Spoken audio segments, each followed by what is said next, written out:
Ya Allah,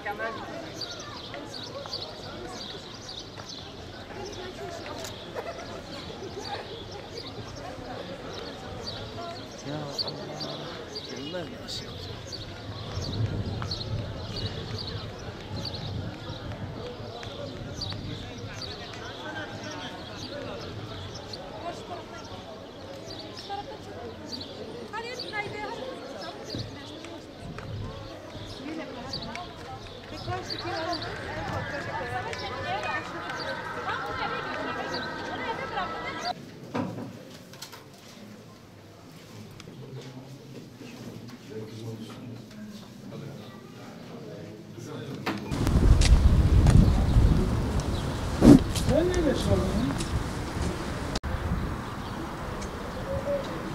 Vallahi Rabbime şükürler olsun kardeş. Memleketimiz bugün de huzurdan, güvenden bu oyların herkes oyunu kullanıyorsa bundan güzel bir şey olamaz. Allah tek pişman etmesin. Hakkımıza hayırlısı neyse onu nasip etsin inşallah. Teşekkür ederim baba. Sağ olun.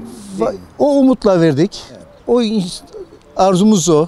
İnşallah o şekilde gelişir şeylerimiz, düşüncelerimiz. Peki ilk defa hem Cumhurbaşkanlığı hem milletvekilliği bir arada kullanıldı. Bu anlamda neler söylemek istiyorsunuz? Vallahi gayet sakin bir ortam vardı. Gittik, sandığın başında kimse yok. Gelen vatandaş hemen oyunu kullanıp çıkabiliyor. Bundan güzel ne şey olur?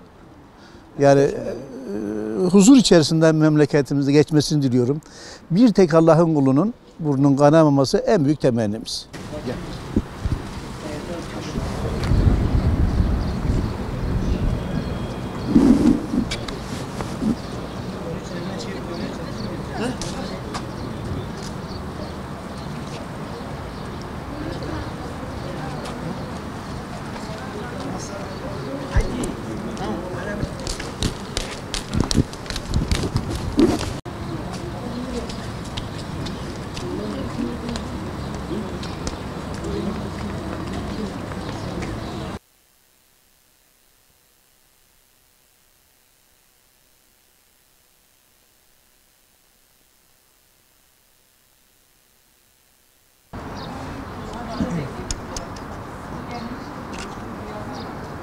Oyunuzu kullandınız. Neler söylemek istersiniz? Evet.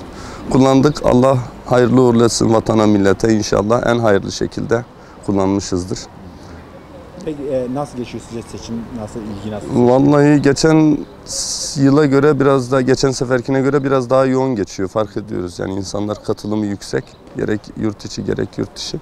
İnşallah iyisi olsun diyoruz.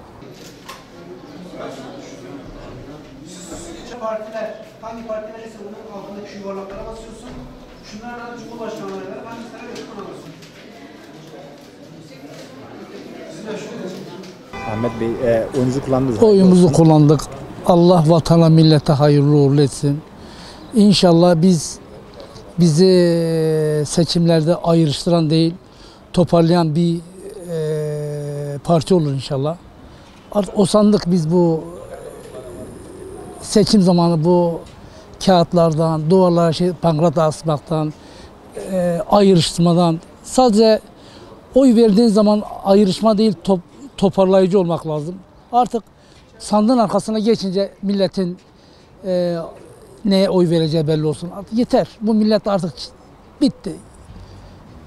Milleti kutuplaştırıp herkes birbirine uşak yapmaya çalışıyor bu milleti. O sandık biz bu işten. Biz Muhammed'in ümmetiyiz. Biz böyle bir şey istemiyoruz. O sandık. O sandırdılar bizi.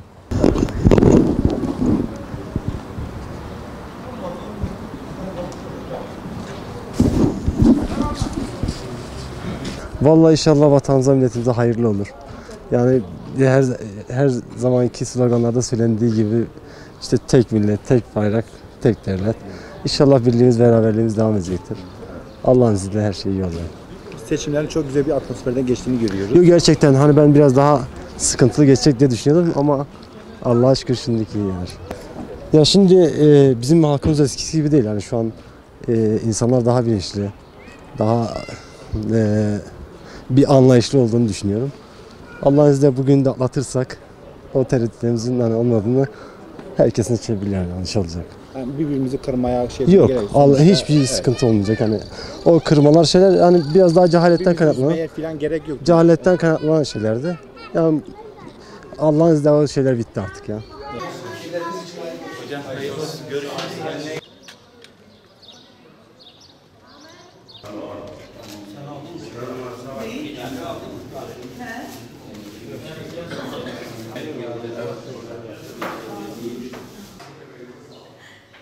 Ben de kullanayım mı? Ver abi. Sen de geç. Meşhur oldun ha. Geç. Sana zahmet çünkü adın yok.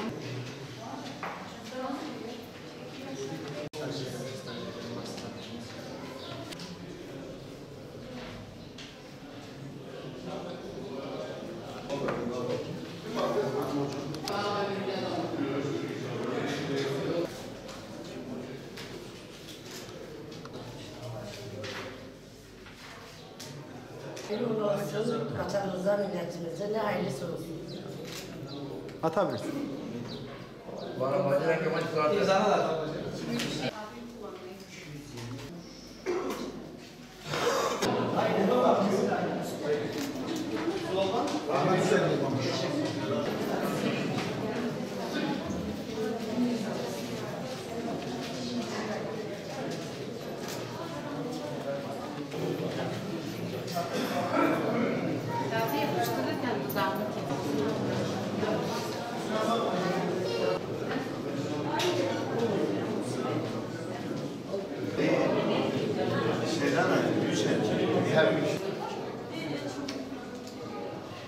Üstüne bastık o zaman şöyle basın şöyle.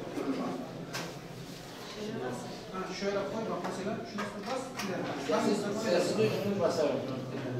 Kazım Pancar.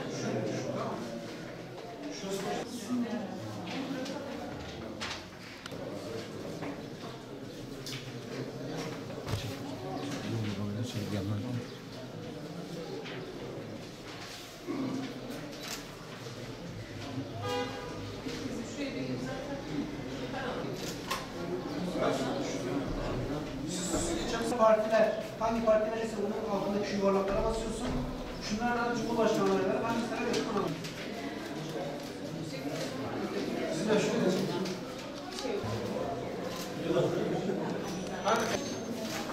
Hangisi başkanım hocam?